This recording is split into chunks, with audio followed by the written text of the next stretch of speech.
Bismillahirrahmanirrahim. Demi Allah, saya bersumpah akan memenuhi kewajiban Presiden Republik Indonesia dengan sebaik-baiknya dan seadil-adilnya. Banyak yang mempertanyakan, untuk apa rakyat tidak makan aspal dan lain-lainnya, ada yang mempertanyakan masalah itu. Saya tetap lurus terus, akan saya kerjakan terus ini. Pembangunan ibu kota Nusantara terus harus dijaga keberlanjutannya. Kinerja Jokowi selama jadi Presiden Republik Indonesia diakui banyak pihak. Bapak infrastruktur layak disematkan kepada mantan Wali Kota Solo dan Bapak dari Wali Kota Solo saat ini. Pembangunan jalan baik itu jalan tol maupun jalan nasional, jembatan besar, bandara, bendungan dan sebagainya terbentang luas dari Sabang sampai Merauke. Bahkan dengan program anggaran desa yang sangat besar membuat jalan-jalan di pedesaan menjadi lebih baik.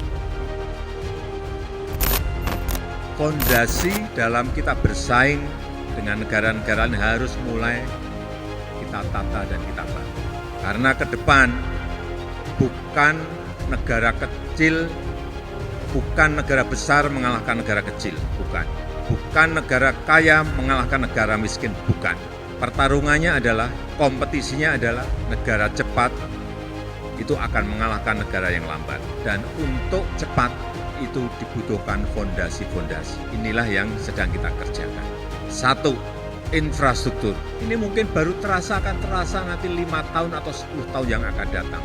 Tidak bisa instan kita rasakan sekarang. Tetapi begitu kita berkompetisi dengan negara-negara lain, kalau infrastruktur kita, kalau stok infrastruktur kita baik, akan kelihatan kita bisa bersaing atau tidak bisa bersaing. Proyek terakhir yang sangat besar bahkan dinilai beberapa pihak terlalu ambisius adalah proyek pemindahan ibu kota negara. Jika sebelumnya pemindahan ibu kota hanya sebatas cerita, gagasan, dan rumor belaka, di tangan Jokowi dieksekusi tanpa basa-basi. Bahkan Jokowi nekat untuk menargetkan peringatan HUT RI di ibu kota negara tahun 2024. Banyak pihak meragukan proyek Jokowi kali ini. Tetapi publik pun penasaran, apakah proyek IKN ini akan menjadi warisan Jokowi yang dikenang sepanjang masa atau proyek satu-satunya yang mangkrak dan mencoreng nama baik Jokowi.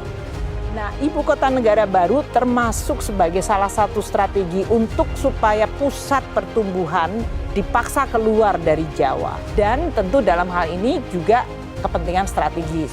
Pembangunan ibu kota negara atau IKN di Kalimantan Timur kembali ditegaskan Presiden Jokowi dalam sidang tahunan MPR pada Selasa 16 Agustus.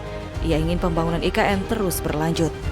Sejak awal, sejumlah kalangan mempertanyakan skema pembiayaan pembangunan dan pemindahan IKN. Sebab nilainya cukup fantastis, yaitu sekitar 466 hingga 486 triliun rupiah. Pembangunan ibu kota Nusantara terus harus dijaga keberlanjutannya.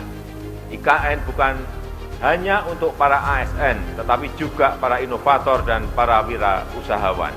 Bukan hanya berisi kantor-kantor pemerintah, tetapi juga motor penggerak ekonomi baru.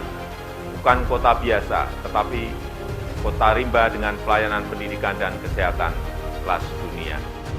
Kawasan inti pusat pemerintahan memang dibangun oleh APBN, tetapi selebihnya 80% investasi swasta diundang untuk ikut berpartisipasi. Pemerintah pun berencana pembangunan IKN baru berasal dari 3 sumber, yaitu APBN, kerjasama pemerintah dan badan usaha atau KPBU, serta pembiayaan dari pihak swasta. Sepertinya Presiden Jokowi ingin meninggalkan legasi IKN yang selama ini belum tercapai dimimpikan oleh Presiden pendahulunya. Jika melihat semangatnya yang sedemikian besar dan selama ini Jokowi dikenal jago eksekusi, patut dinanti hasilnya. Sikap Jokowi yang berkukuh pembangunan IKN merupakan upaya pembuktian dari diri sebagai bapak infrastruktur. Jokowi ingin mempertahankan reputasi diri. Jika saja proyek IKN ini gagal, maka hal itu akan menampar Jokowi dan akan merusak citra seorang Jokowi. Selama ini Jokowi dianggap banyak membangun infrastruktur, tapi kalau IKN-nya tidak jadi, maka akan hancurlah reputasi Jokowi sebagai presiden. Kita cukup optimis jika proyek IKN akan sesuai dengan target. Jokowi pun sudah mengerahkan semuanya. Para pejabat negara seperti Ketua DPR MPR, pimpinan IKN dan semua stakeholder sudah dikerahkan. Presiden Jokowi menginginkan dirinya dapat melaksanakan hari ulang tahun RI ke-79 di Ibu Kota Negara Nusantara tahun 2024 nanti. Bisa kita bayangkan Indonesia akhirnya mempunyai Ibu Kota Negara baru yang dipelopori oleh Presiden Jokowi. Presiden pengganti Jokowi nanti harus mempunyai perhatian, semangat yang sama terhadap IKN, karena pembangunannya membutuhkan waktu lebih lama. Sebagaimana diketahui, Presiden Jokowi memang memiliki ciri tersendiri dalam memimpin Indonesia. Banyak yang mempertanyakan, untuk apa rakyat tidak makan aspal dan lain-lainnya ada yang mempertanyakan masalah itu. Saya tetap lurus terus akan saya kerjakan terus ini. Meski banyak pihak yang tidak jarang meremehkan gaya kepemimpinannya, namun kenyataannya banyak tokoh nasional dan internasional juga memuji Presiden Jokowi.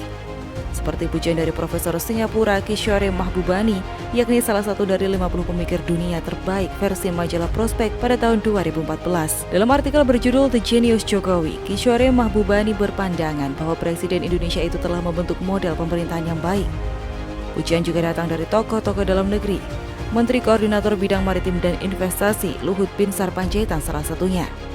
Pihaknya berbicara soal Indonesia di bawah kepemimpinan Jokowi yang saat ini memegang peranan di dunia. Mantan Gubernur DKI Jakarta itu memiliki peran yang vital dalam memelihara keseimbangan dunia saat ini. Luhut mengatakan banyak masyarakat yang suka dengan Jokowi termasuk para pemimpin dunia. Dari semua pemimpin yang pernah jadi atasan saya melihat Presiden Jokowi itu punya kelebihan yang banyak orang. Dan baru-baru ini seakan menjadi sejarah Indonesia. Bagaimana seorang lawan sebanyak 2 kali di pertarungan Pilpres 2014 dan 2019, Prabowo Subianto juga memuji kinerja Presiden Jokowi. Mungkin suatu saat sejarah akan mengatakan Pak Jokowi salah satu presiden terbaik di Indonesia. Ketua MPR RI Bambang Susatyo juga secara terbuka memberi pujian atas kinerja pemerintah Presiden Jokowi. Menurut Bamsud, kenegarawanan Presiden Jokowi kembali ditunjukkan melalui pelaksanaan salah satu tujuan pembentukan pemerintah negara Indonesia, yaitu ikut melaksanakan ketertiban dunia yang berdasarkan kemerdekaan, perdamaian abadi, dan keadilan sosial. Kenegarawan Presiden Jokowi ditunjukkan melalui pelaksanaan salah satu tujuan pembentukan pemerintah negara Indonesia, yaitu ikut melaksanakan ketertiban dunia yang berdasarkan kemerdekaan, perdamaian abadi, dan keadilan sosial. Tentu saja dengan karya-karyanya yang begitu nyata, seperti halnya mega proyek IKN, jika tidak dikerjakan dengan benar hanya akan menjadi hal yang sia-sia. Karena jika gunung-gunung berapi kita batuk, maka bangunan akan terancam.